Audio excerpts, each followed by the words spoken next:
How do we do it again? Hello, everybody, and welcome back to... This is a very exciting episode. No, but seriously, hello. We are finally back.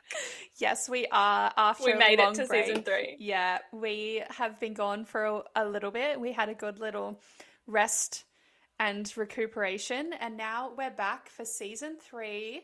We spent the last hour. I have literally been sitting down ready to record for almost 2 hours. Yeah. Guys, we forgot about the time difference in the States with daylight saving where Steph is. So she was ready at 1:30 my time and I wasn't even home. Yeah. And I was like, this is so strange. Like, I'd So set I it don't know up how we missed that. I know. I'm sorry if you can hear the dogs barking in the background. I've actually locked them away, by the way. Maybe you can't. But yeah, that was too funny. The funny thing is that you thought you were 20 minutes late and I didn't even realize because it was still 40 minutes until my time. So, and you were like, why hasn't she messaged? Because I'm 20 minutes late. We were having a good chat on Snapchat about something else. And I was like, it's so strange that she hasn't been like, sorry, I'm running late. I mean, I didn't say that either, but like, it's just standard for me to run late. And Sharna hadn't mentioned anything about like me being late. And I was like, this is weird. Finally sat down. And I'd set it up, sent her the info. How did you realize? Well, I sent you the info and then it was 2:50 my time. We were meant to start at 2:30. And I was like, oh my God, because I'd sent you the link and I don't even know. I just kind of realized when I was sitting there for 5 minutes waiting and I was like, this is weird. And now we spent because we were so on top of it last season. But it's because we started. The first season. I think we started with it like this. Before it, it was in daylight savings with the hour difference. That was our first issue, and then it just took literally 45 minutes to get my computer connected. But we finally got there, so we are back. And we are ready to record this first episode. Moral of the story: relaunch your apps when things don't work. We got there, and you know what my issue is? I tried to carry up a cider to put into a glass for this podcast, and I put it inside the glass to carry it up, and now it's permanently stuck in the glass. So if you hear slurping, for those who are watching, and we'll post a photo on our story. Out of it. Yeah, I mean, I was like, maybe if I get the liquid out, then it will scrunch down or something and I can get it out. But I've tried fingering it in the hole here and pulling it out with my finger and it's just not working. My God. So we're going to have a little bit of... Nah, it's stuck down. Nice. Oh my God. You actually can fully hear that. Yeah. I'm not gonna lie, I just so vividly imagined that meme where they're where that guy's nice. That's what it was. That's exactly how it sounded. I feel like we should recap what we have been doing while we were away. I think it's been a few months. Yeah.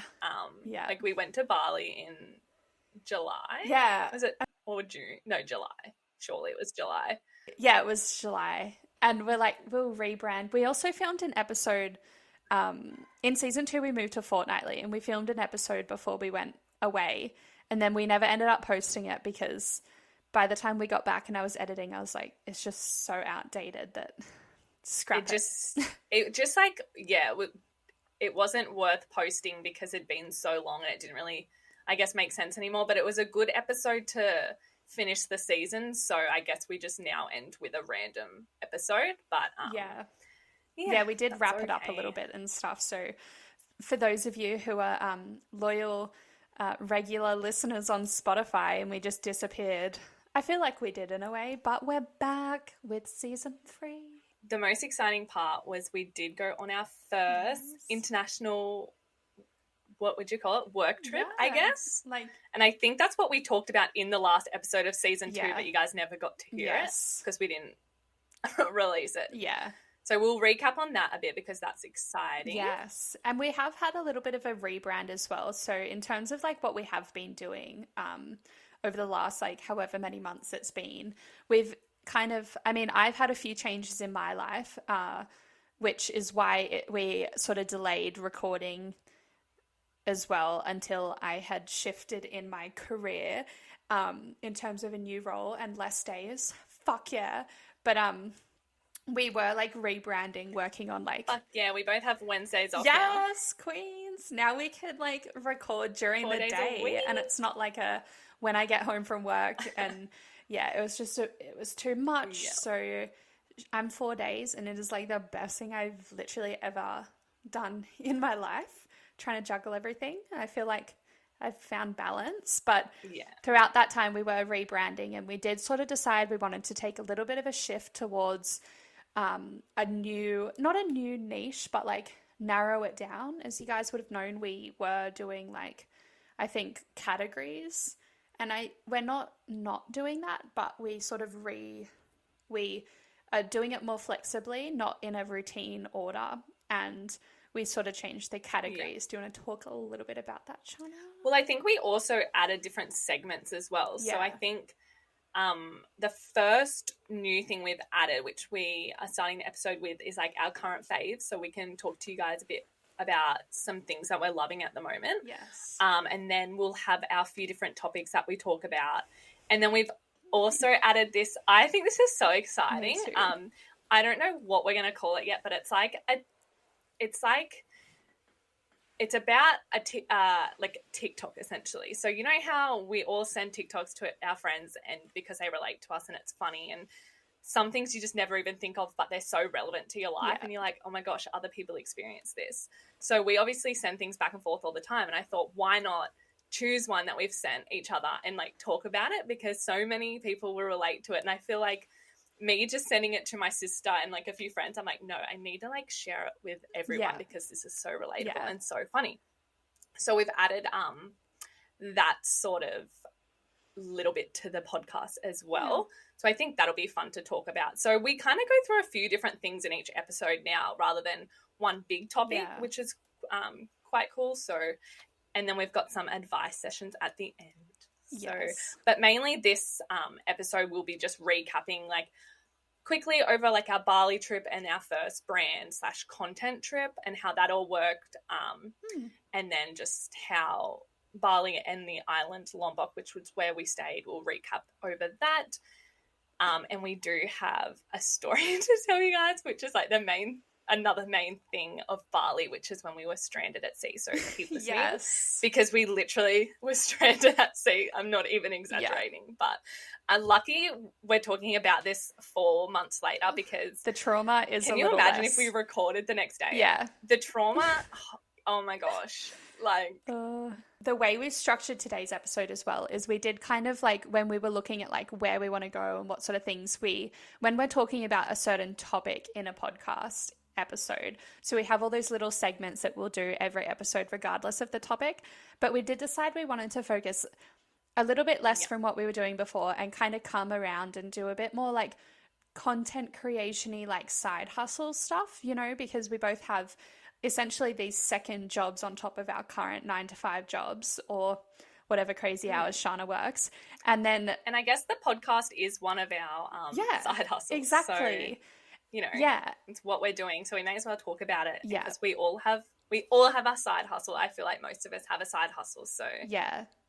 And it's like, I mean, I've been listening to a podcast that's relatively new, and I'll do a little shout out to them. It's called The Talent Managers.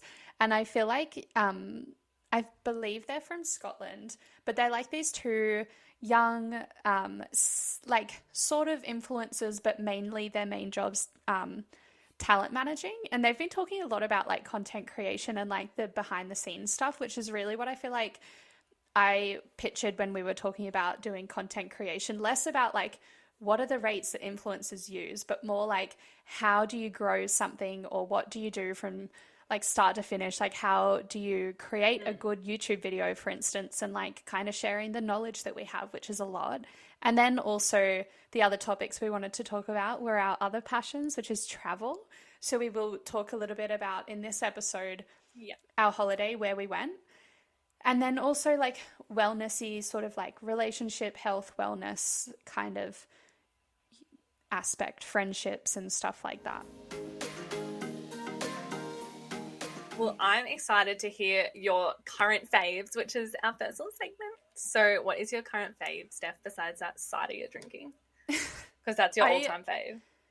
I wish you could see how I'm drinking it. I have to put my tongue in between the... Yeah, so my current faves top that I'm wearing is the Supre Luxe range. Like, I am obsessed with their tops so much. Supre full stop is a fave. Yeah, I love it. And like, these tops I bought in June, and like, I wear them to work. I wear them when I exercise. I wear them just sitting here in jeans recording a podcast. Like, I just can't, like, they're literally a 6-month-long fave.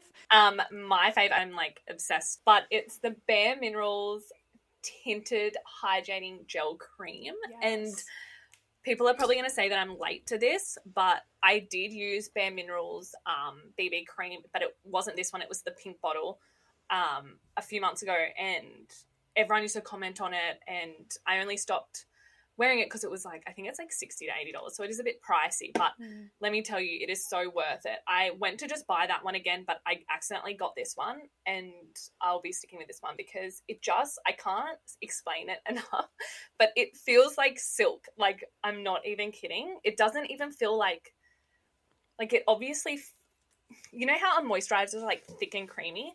Yeah. And that's what, if you kind of feel hydrated from that. Yeah. This is like more serumy gel hydrating, I feel. I love that. Like, and it's so light and it's just so light and soft. Like, but so this is my fave because I only use BB creams or tinted moisturizers. So, and it gives quite a lot of like color to the face. It's not coverage, but more like it's just a tinted moisturizer. So it's just like color, like kind of thing. So I have to try it. And it also comes in so many different shades. Yeah, you definitely do. It's a bit pricey, like $60, but it's so worth it. It just feels so good. Like, you don't feel like you're putting makeup on it. You feel like you're putting like sunscreen or a serum on. Do you put much on? But it also has SPF 30 in it. Oh, yes. You don't need much at all, no, because it's got, I usually go a bit like tanner than I am because I want to look tanner. So that means I just have to put less on because there's obviously a lot more color there.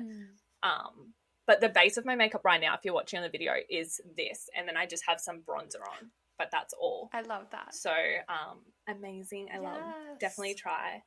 I'm in the shade June 7.5. And it's lasting a while too, so. Yeah, that's what I always wonder is like, guys. How quick do you go through it for $60? I've had it for a while now. I want to say like over a month. Oh, that's good. And there's no sign of it getting low. Like, I'm still just touching the bottle. It's definitely worth it in my books. I'll be repurchasing. So I reckon we should get into topic 1, which is our recap on our Bali trip, but mostly to do with like our first brand trip / content travel trip, I guess. I don't know what you want to call it, but super exciting. We pretty much went to Lombok collabing with a bunch of different villas, which is a dream because the villas over in Lombok are amazing. You probably have seen some on our Instagram and a lot on our personal Instagrams. So that was the main purpose of going to Bali this year. It was the whole reason we went. Like, we didn't even plan on going. Yeah, pretty much how it happened. It was like a maybe. And the first villa we stayed at was Nanti Bamboo Villas. And at the time, I was following another accommodation page for a completely different country, and they posted that they're opening, and it was obviously recently after COVID, so everything was opening up, and they were having heaps of villas opening up in Lombok, because Lombok is only a third world country, and it's way smaller than Bali. So you can imagine how like small the island is and how many people are there, and way less tourists are there, especially after COVID. So they're obviously all starting back up, and a heap of new villas have opened up. So Nanti Bamboo Villas posted on their Instagram, like, get in touch if you guys want to, if anyone wants to collab, pretty much. So we ended up sending our media kits and like all our portfolios and stuff on what we can offer, and they ended up getting back to us with a 2-night stay, and they have 2 different villas.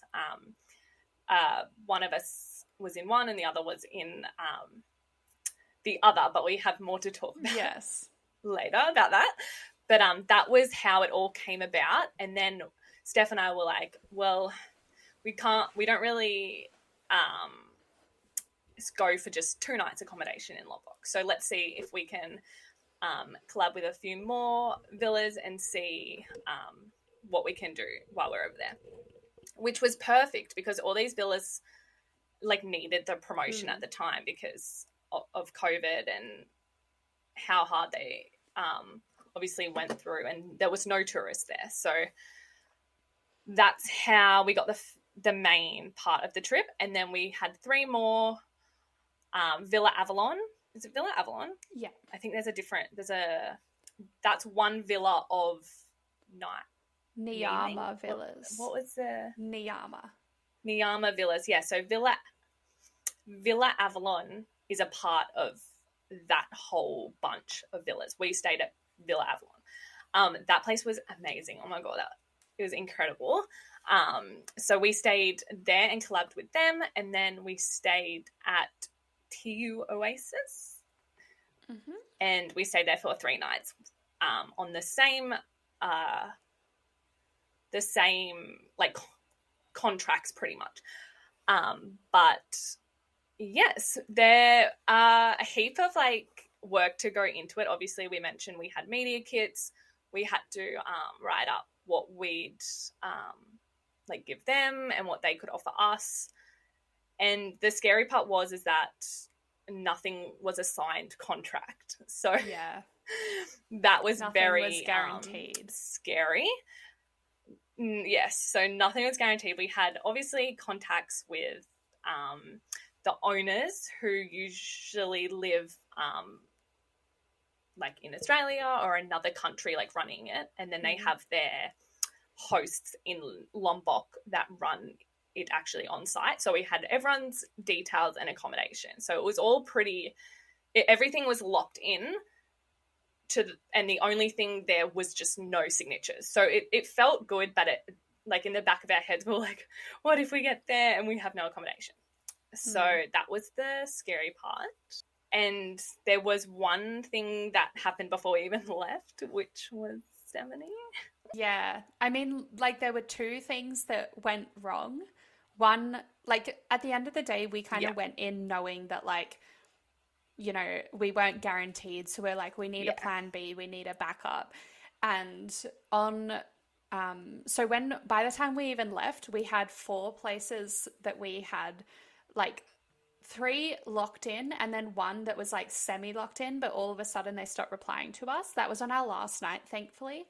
But then, when Sam and I were on the flight there, we had a stopover in Darwin, and we get there and like, we're just staying on the tarmac, and we open up on our 3G and we can see that like Sharna's like, shit, they got the dates wrong. So we had to like instantly book somewhere else on night number 1 in Lombok. So like literally the first night, something had gone wrong, and like it was only for one of us. So Shay and Sharna went and stayed in the villa for 2 nights, and then Sam and I went and stayed at Plan B Hotel called El Tropico, which I'm so glad we got to stay there. Like that was actually so nice. I loved that hotel. So we did that, and then we went, and they essentially just double booked us. So someone else was in the other villa, so and obviously because we were working with them and got free accommodation, and they had a guest in there, they were obviously more inclined to obviously tell us, like, you can't stay. You're going to need to sort something out because we've actually got paying guests there. So that was fair enough. But, that was the first issue that happened. But it was fine because I got accommodation just down the road. So we always knew that was an option. We just, like, hoped that it wouldn't happen just to keep this trip smooth. But then that made it hard with you, Steph, trying to get the content and everything that we had offered just in one day because we were getting we had 2 villas that we had to do walkthroughs, reels, posts and everything, and now we were limited to just a few hours at this second one. Yeah. So yeah, and like that's the thing is one night really like we have like a pretty low following, but we offered them a lot that it was like, and I still believe that like what we offered them was invaluable like in a way, and so I feel like we had a lot to offer, but then when one night was taken away from us, it leaves you with only the afternoon and then the next morning to get stuff, which is really hard because weather's unpredictable. Like there's all these things that goes into content creating, which we'll talk about in another episode really. But like, especially when you're in another country, like you've got to charge up stuff. I had to, like when you're in front of a camera as well, you've got to be in the right mood. And I know that it's not like brands should wait for you to be in the right mood, but like if like, you know, I can't get up at like the crack of dawn to film something if like I'm sleep deprived, or I don't know, like there's just so much that goes into it when you're the one in front of the camera talking, and that's not going to be good if you're forced into it. Yeah.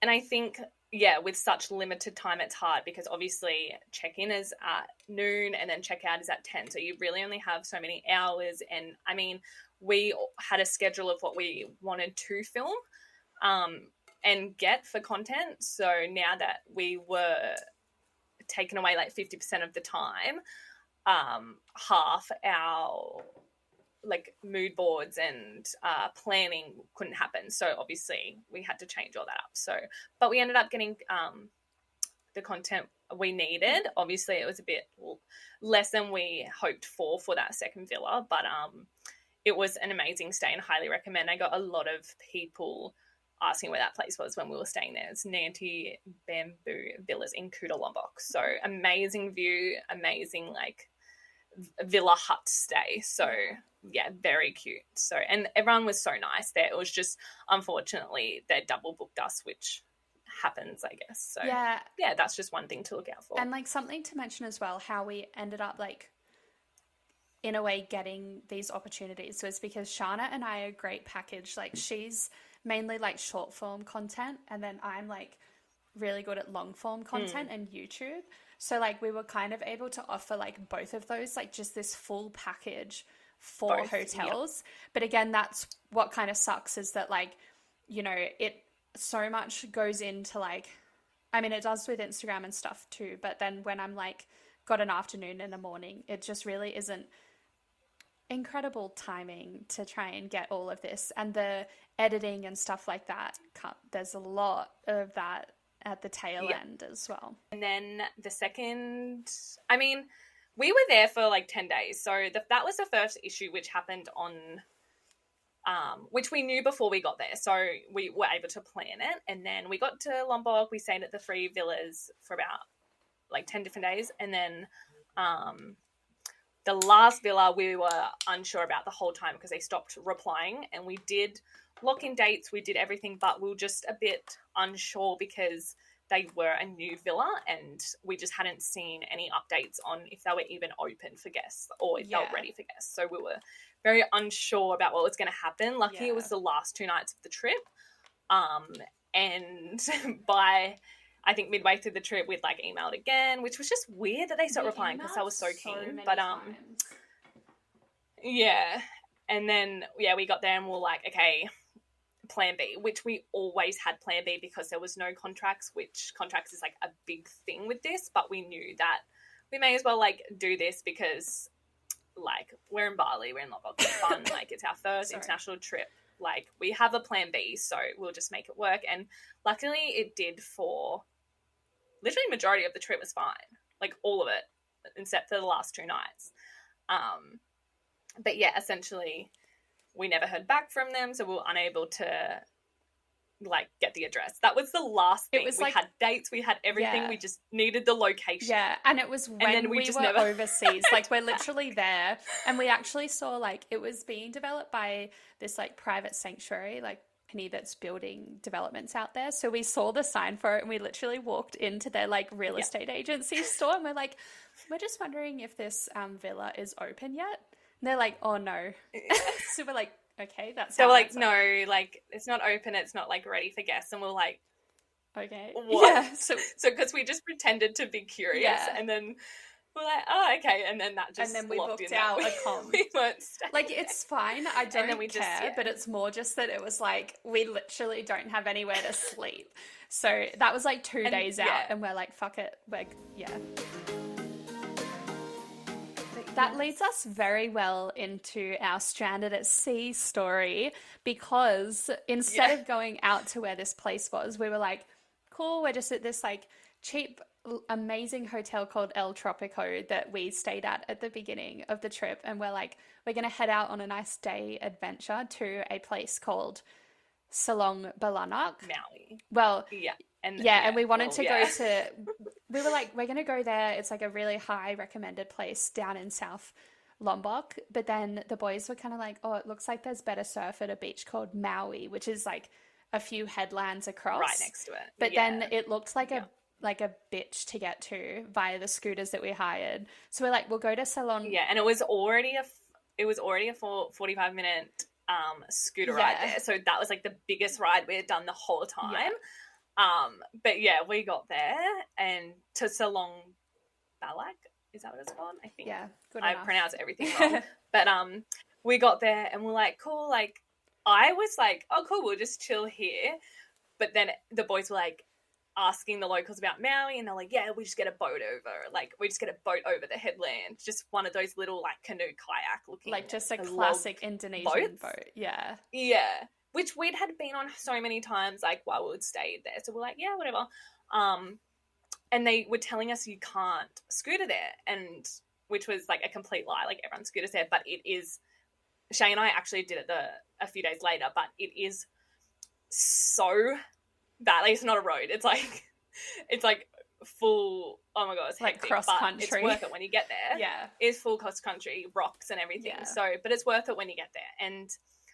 it's more of like a hidden place over there, so not many people go there, and that's probably another reason why they don't make the access easier. But anyway, they were like, you can't scooter there, we'll take you by boat. And then, we got it. It took this boat to like, there was so many boats there. There was like 2,000 boats, I swear, sitting in the water. And this guy's like, yep, I'll go get mine. And I don't know what took him so long. It took him like 20 minutes to get his. So we're like, okay, like this is taking longer than we thought. And then he got there. It was this young guy. He was probably like, he was so young. He was like 18, surely. Yeah. At least. Yeah, he was definitely like he was young. Yeah. He was a kid. Yeah. And we got on there and we all squished in, and we were just like, holy crap. And the engine from the get-go was fucked. It was so like, loud. The sound of it was so loud that we were like, something's wrong. Yeah. And then we're like, whatever. We end up traveling like a few hundred meters offshore. We're just putting along, like full putting. We can't go any faster than like, we're not going fast at all. Like we're full putting, and we're like, okay, but this is just must be what we do. Yeah. And then we go around this headland, around the rocks, and we're like, oh my God, like it's actually pretty big around here, like the waves that the boys were going to surf. And we were laughing about like, oh, haha, like what if it's too big to surf? We'll just come back. I was laughing with fear, though. I was like, you can't surf that. Like, that's scary. We were actually... like joking, but we were actually all low-key scared. Like we were like, haha, if it's too big, we'll go back. Like we're like, is this where we're going, or are we going all the way over there? And he's like, yes. Yeah. And then so we end up actually going to Maui, which is further over. And it looked fine to surf. The boys jumped out. And our plan was for him to just take us to shore, and we'd just sit on the shore until we wanted to go back in. As soon as the boys jumped out of the boat, and I reckon they paddled like 5 meters. I reckon they were 5 meters away. He tried to restart the engine, and the string snapped. And I didn't even see that at the time. Like, I actually didn't see that happen. So when he was trying to start it with this little string, I was thinking, it's okay. Like, he obviously used that before. But he snapped it. And I didn't realize, and he could not start this thing. And the swell, guys, was like 4 foot, like, at the surf break, let alone where we were sitting.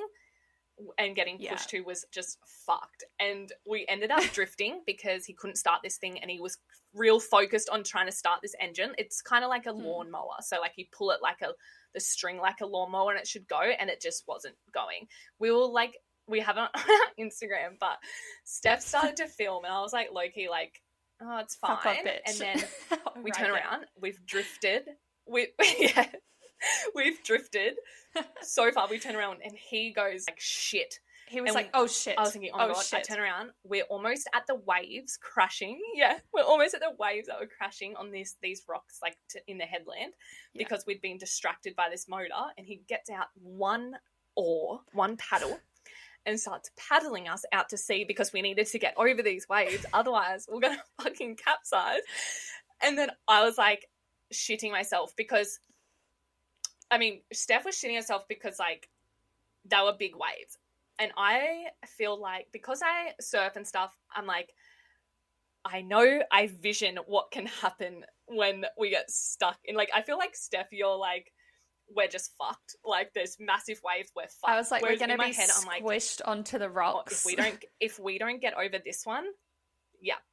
There was a point where we went over a wave that almost broke that I thought the wave behind it is just going to break on us. Yeah. And we had, not to mention, we had our backpack full of all our phones and everything. And like, worst case, we would have obviously thrown it overboard, and we had a surfboard, so we would have just floated on that or whatever. But it was just the fact that we were in a situation where we even had to think that we had to ditch this fucking boat or canoe, like, because we were that close to the waves just breaking on us. I feel like there's not, like, there's no way to describe how, like, it just felt such an isolated area. Like, it's not like we were close to a beach where all these people were. Like, we're around a headland in the middle of like nowhere, not a single boat in sight, like 3 surfers so far that they wouldn't even notice us capsizing. Like, it would just be us. And like the swell was incredible. Drifted. Yeah, we had drifted so far from Shane Sam that they thought we went and like were looking at some reef that he'd taken us to, like when we ended up telling them on the beach. But we had drifted so far that we couldn't even wave or signal anyone. There was no one around. We luckily, thank God, like he paddled us further enough out, and we ended up anchoring just like out at sea, and enough for like we knew that no waves were going to crash on us, so at least we could just float there, kind of thing. Yeah. So then we thought, like, we need help. Like, this engine isn't starting. We're just sitting here in the middle of the fucking ocean. And I get my phone out and I am stressing. Yeah. I'm stressing, but like trying not to show it, but my face was like, I was full serious. Steph's pissing herself laughing because I think that was her reaction because she was stressed. But I was like on Instagram trying to message his friend that wasn't replying, trying to call his friend. And there was like a language barrier as well, guys, which made it so much harder. Like trying to figure out what his phone number was because he didn't have his phone. So if he had his phone, it would have been fine because he would have just called someone on the beach. But yeah, but I had my phone and I had to, this language barrier, this overseas number. And oh my God, after probably 20 minutes of sitting there trying to, thank God I had service too, trying to get onto someone, we finally did. And he called and he said, he must have said, the motor's fucked, come and help us. Anyway, this guy comes and like, oh my God, because I start like full waving my hands to this random boat that goes past. Oh my God, yeah. This random boat came past. Going out to sea, and I grabbed it and I was like, help. I was like, help us. Like, our boat isn't working. And Steph's like, they're not going to save us. Like, they're probably working and they're not. They don't care. And I was like, no, we're literally fucked. Anyway, what happens is he ends up starting the engine and we're like, okay, sweet. He takes up the anchor, dies. And I was like, fuck. Like, we may as well just sit out at sea and wait for him because, like, we don't want to drift. So he put the anchor back down and then he keeps playing with the engine and it goes off, on, off, on, off, on. And anyway, he ends up cutting the anchor because he gets the engine working. So the only thing that is keeping us safe is this fucking anchor. He cuts it because it gets stuck on the rock underneath. With like scissors, he literally just and starts going because the engine's like working at this time. He snapped the engine rope and he snapped the anchor. So we're fucked. We're like literally fucked. Yeah. And we're just praying that this other guy is so close. Like, it had been so long since we called him. So we're like, come on, bro. Like, please be nearby. And anyway, the guy comes. And thankfully, we didn't drift anywhere because it was fine. And we ended up jumping into his boat and went back to shore. And at this point, we were like, the boys have no idea which boat to get onto, where we are. Like, there's no communication at all. And the whole time because I just wanted to get back to shore. I was like, get me in to shore. Like, I need to just get on land. Like, I can swim, I can surf. Like, it's fine. Worst case, I would have jumped in, swam, or went on the surfboard, but it was more the fact that we had all our phones and shit on there. And 3 bodies. That I was like, we're about to lose literally everything. And obviously you sacrifice the bag over lives. I get that. But the fact that we even had to contemplate that was just really scary. Yeah. And I can't like tell you that we were literally in the middle of nothing. Like, there was no one around that we could even like flag. Like, I was full trying to wave my hands, trying to hopefully someone saw from a from a distance. Like, oh my God. I have a lot of the footage, like, and I actually put it all into one of my vlogs as well. So if you are interested in seeing like the visuals to the story, they are available on a vlog. We'll link it in the show notes. It was just insane. Like, the size of the waves, like, just being stuck. And then anyway, we got into shore. I was like, I'm not getting back on that boat. Sorry, Steph. And I gave her Shay's phone because only Shay and I had a SIM. So I kept one and she grabs Shay's and I was like, this is his pass lock. If something happens, call me. Because she went back out on the boat to get the boys so the boys knew how to get back. And then they had no idea what happened. None. They literally thought that he took us to some reef to go have a look at some snorkeling because they saw we were so far away. Yeah. And we were like, no, we were fucking stranded. Yeah. We were stranded. And so, we were traumatized for a bit. But, we survived. We're grateful for everyone that helped and everything went fine. But it was just a real close call and it was really scary. Like, I wasn't even scared of, like, being out at sea with, like, sharks or anything or, like, it was more just like, holy crap, like, we need to make decisions here. Like, what are we going to do? We can't just sit here. Yeah. You know what I mean? So, but Shay and I actually went back a few days later through the scooter, like the bike track. We didn't obviously get the boat. We'll never do that again. Just kidding. Like, it was just a faulty one. They're like, don't be put off by that. Like, we're sorry. Like, that was so nice, but it was just very scary. Yeah. And it was just unlucky that we got like the shit engine, you know? Yeah. So they were very helpful and very nice. So we're very grateful for that. It became a funny memory. It was just unlucky that engine was just gone. Yeah. Yeah, we had beers with them after and it was funny. But Shay and I went back by the trail and it was really nice. We got to the beach, see the beach on land. And so it was good. Yeah. But that was our story. So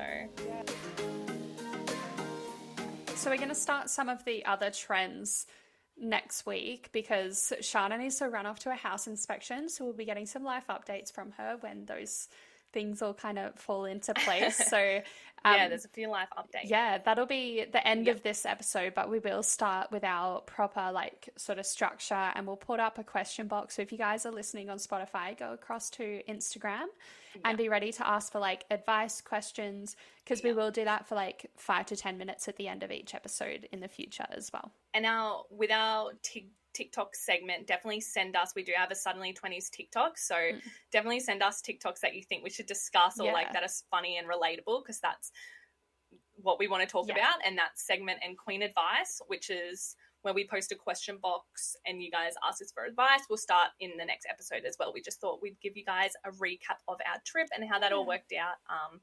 But we'll go into depth about the collabing with brands in a full episode. that was just a short rundown on our experience for the first time. Overseas and our little drama over there. Yeah. Overseas drama. And the next episode we record, we will be in person. Yes. Oh my God, exciting. Exciting. Yeah. All right, guys. Thank you so much for listening. We're so excited to start season 3. And stay tuned for all those new exciting segments. I'm so keen. Yes.